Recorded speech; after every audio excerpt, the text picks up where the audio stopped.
Am I the a-hole stories? Am I the a-hole for not wanting to leave my own apartment? I'll keep this vague to avoid recognition since I believe the party involved actually use Reddit. I'm a 28-year-old male, and I've been friends with my roommate, a 25 female, ever since we were babies. Our families were neighbors and we grew up together. She's like a little sister to me and has always been. After she graduated college, she moved to the same city I currently work in, and since she couldn't find an apartment close enough to where she worked, I told her she could live with me. We'd share bills and become roommates. We never really had problems or fights as we known each other for so long. However, recently, things taken a strange turn. She got involved with someone from her work. The guy seemed to be a nice guy. I only ever spoken to him 3 times as they usually keep to her room. But he was very friendly, and honestly, I was happy she found someone who seemed that nice. After a few months of their relationship, she sent me a text saying she needed to talk with me. I figured there might be something wrong with the apartment. It's not uncommon for things to break. But I was wrong. When I got home, we started to talking. It's too long to write everything, so I'll just summarize. She told me that while she enjoyed living with me, her boyfriend was starting to get jealous of his woman living with another man. At first, I raised an eyebrow, but thought that this kind of thing isn't uncommon. So I was like, oh, it's fine. Just let me know when you plan on leaving, hope you two find a good place. However, apparently I was wrong. She told me that she wasn't leaving. She said that it was impossible to find somewhere closer to her work, and that she was hoping I would let her take the apartment instead, since my work wasn't close and all that. Thing is, I really love my place. It's close to the gym, to the grocery store, to pretty much everything. I'm not gonna just leave my place because of something so stupid as this, and I told that flat out that it wasn't going to happen. She got visibly upset and started to rant about me being an egotistical a-hole. That I didn't have empathy to put myself in her shoes. This happened a few days ago, and she shut herself in her room, only ever leaving to go to work or to pick up her boyfriend, who became really unfriendly to me after that. Now, usually I can be an a-hole, but I don't think this was one of these times. So I thought I would ask for Reddit's verdict. Am I really such an a-hole? Edit, for those who have asked, her name isn't on the lease as I lived in the same place for 2 years before she moved in. Now for the top comments. Let me get this straight, you have known her for over 2 decades. You welcomed her into your home, and now she expects you to leave so she can live with her jealous boyfriend that she's just gotten on with? Not the a-hole bro, she is. Big time. Look at how she treats someone who is like a sibling. I'm super curious as to why she's not going over to her boyfriend's place. Why don't the friend and her boyfriend find a place of their own, rather try to kick someone out who was nice enough to let her move another place? Theory, she told boyfriend it was her place, and she was being a great friend letting OP crash there. Now she's caught out in the lie. Oh my god, not the a-hole. She can pack her entitlement up with her things and move out. It's your apartment. You did her the favor. The freaking audacity, I swear. Don't be surprised when she reappears on your doorstep wanting to move back in. When living with the boyfriend doesn't work out, she sounds less than mature. Just say no. Not the a-hole. Not the a-hole. That's some A5 Wagyu level entitlement, right there. She said that it was impossible to find somewhere closer to her work, and that she was hoping I would let her take the apartment instead, since my work wasn't close and all that. Wait, so she's not even moving in with the boyfriend? He just wants you gone? She didn't live by the phrase brothers before hoes, it seems. She willingly throws her brothers away for the boyfriend. That's A5 Wagyu topped with black truffle type of entitlement. Not the a-hole, it was your place first, and she's the one having an issue with the living situation. If her new boyfriend has such a problem with her living with you, then he should offer her to move in with him. What she ends up doing is totally her choice, but you shouldn't be forced to move, and I think she's being incredibly unreasonable. Now for the next story. Am I the a-hole for telling a pregnant girl to find a new flat? I, 20 female, live with 5 other girls. 5 of us have already signed a lease to live together again next year. We are all currently in our 2nd year of uni. Since the lease signing, she's become extremely mean, and honestly just a bully to 3 of us, and a massive bully. I feel she has shown her true colors. Now she knows she has somewhere to live next year. She has also had her boyfriend staying in our house since November. He's a misogynist, racist, homophobe, and all-round horrible person. Multiple times we have asked, and now told, her to make him leave, but she refuses as it is her house too. None of us feel comfortable with him in the house. Recently Beth has announced she is expecting a baby, and that the pregnancy was planned. She's told us that her, the baby, and her boyfriend, will be living with us next year and we have no choice in the matter. Out of the 4 of us she is living with next year, 3 of us have said no, and that she needs to find a new flat for next year. One says we need to support her and can't kick her out. Next year is our final year, we'll need to be able to concentrate on our dissertations, essays, revision, etc., which we won't be able to do with a newborn.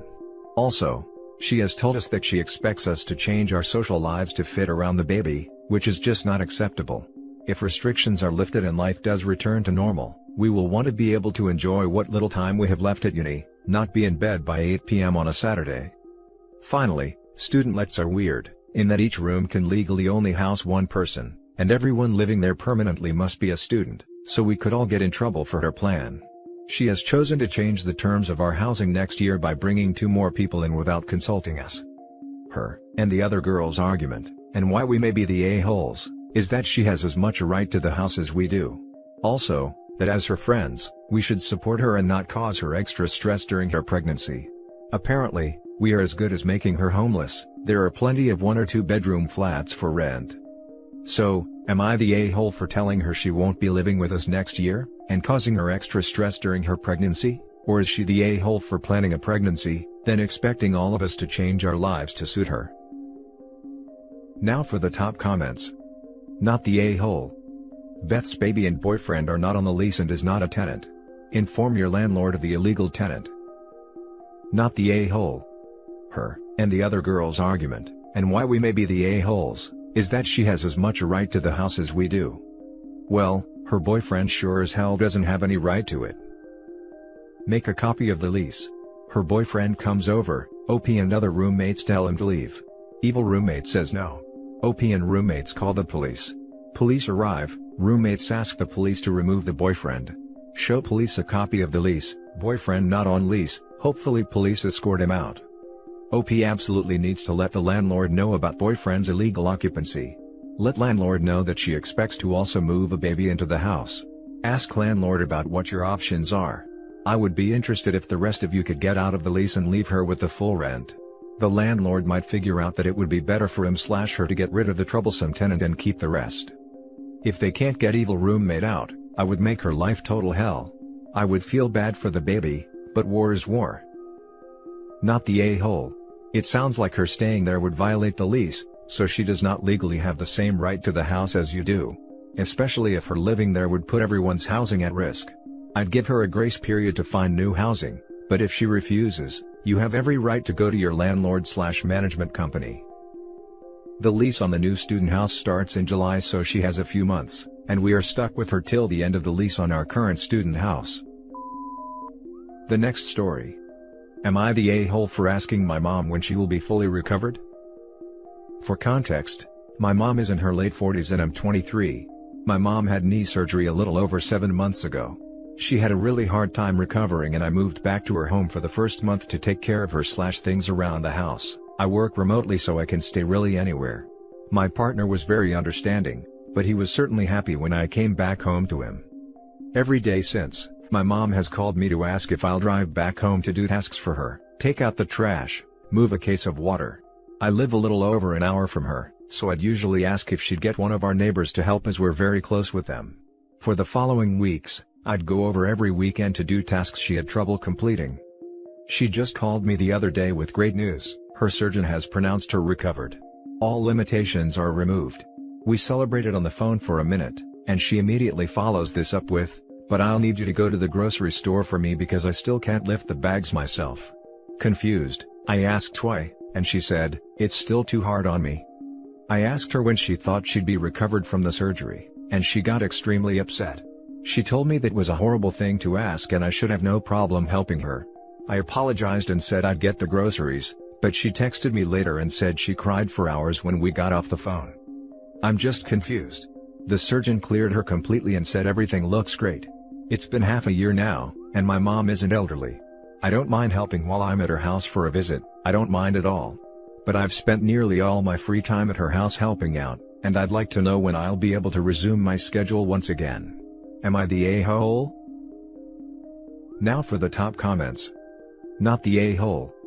Your mother has become dependent upon you to do her tasks, and that isn't right. It appears that there may be something else going on here.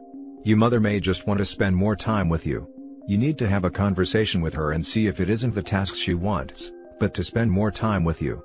She may feel that the only way she can get to see you is to ask for your help and to have you do things for her.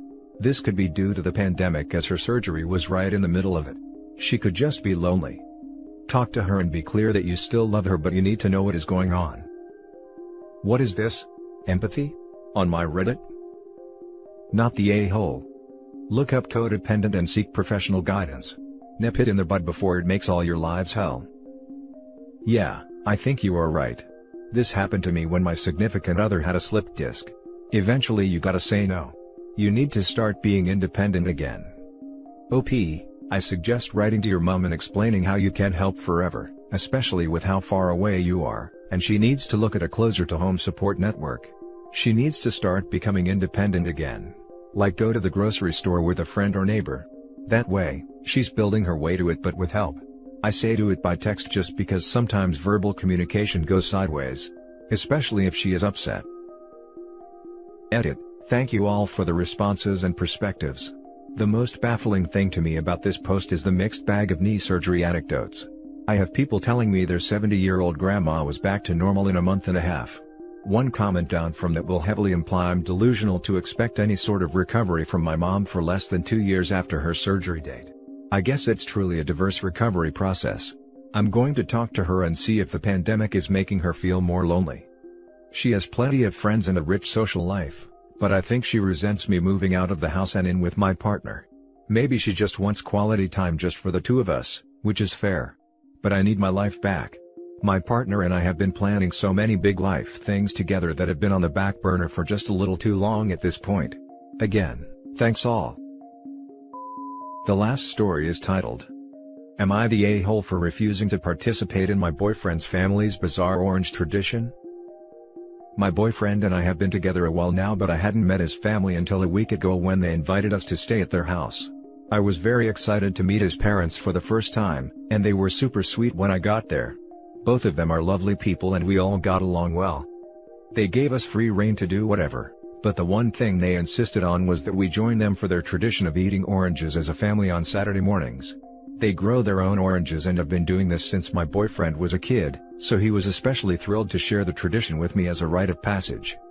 So the morning came, and his mom brought in some fresh oranges from the garden. We sat at the table and I was getting ready to peel my orange when I saw my boyfriend's mom bite into her orange like it was an apple, with the peel still on.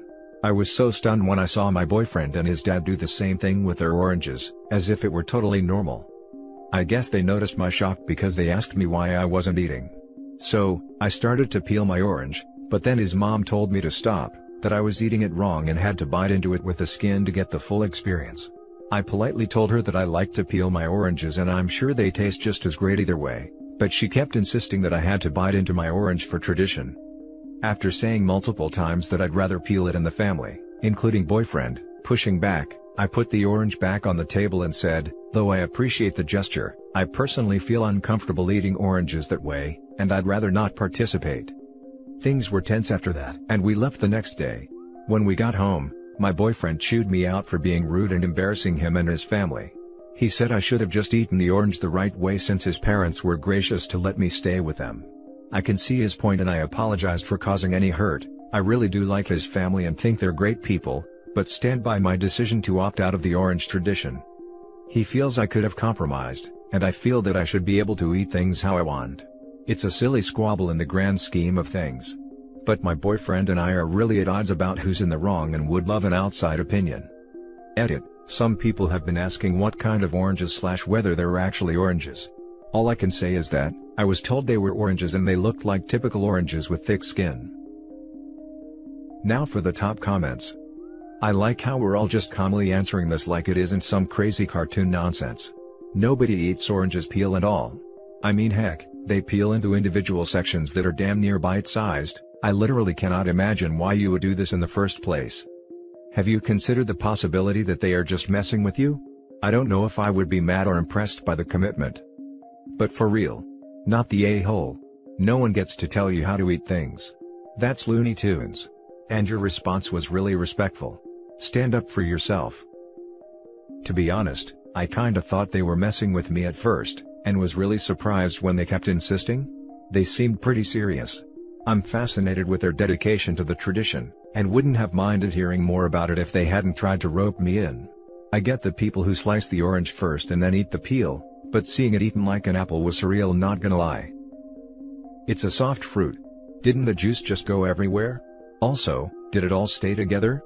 I feel like at a certain point it would have to fall apart unless you take bites in specific places. Did they eat all the way through the middle and just leave the top and bottom to throw out? I have so many goddamn questions about this, it's going to haunt me. Edit, to be clear, I'm not 100% sure you're not messing with us. But if you are a troll, you are by far the most entertaining one I've dealt with, so I'm still here for it. It was as messy as you're probably imagining, and the oranges eventually ended up collapsing, and then they had to eat it in smaller chunks anyway. And LOL, not a troll, but I recognize that this situation is ridiculous enough for people to think that. Not the a-hole. Be glad you didn't stick around for the crab bake laughing my butt off. Not the a-hole, but when your boyfriend talked about this tradition, did he ever mention how they eat an orange differently than most of the world? Did he ever eat an orange outside of this tradition?